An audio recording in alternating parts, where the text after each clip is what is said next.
Paparating pa lang. Yes, sir. Paparating pa lang. Traffic eh. Ito kasi ito. Ito yung mga taga rito. Kasi kanina ko kasi nakita niyo po noon. Oo, kasi taga rito lang nga sila ng media.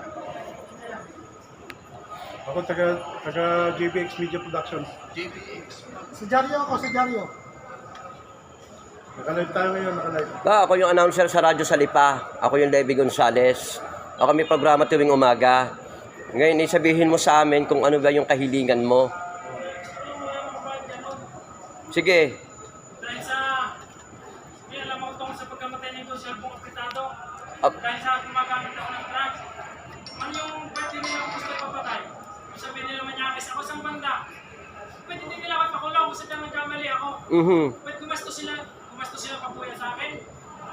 Para lang matanggal yung sekreto na yan, pati sa drugs. Bakit? May sindikato sila sa Jose. Taga San Jose ka, bayan. Ano naman totoo eh.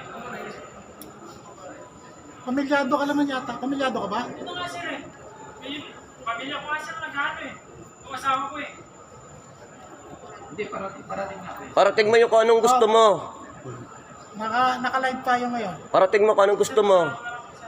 Nakarating na ano. Hintayin na lang natin yung ano kaya. Ha?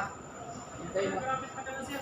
Traffic kasi, traffic na kita mo naman dito traffic. Kaya ito sila, taga rito lang agad. Taga rito kasi kami, kaya mabilis kami. Kaya mabilis. Hintayin na natin yung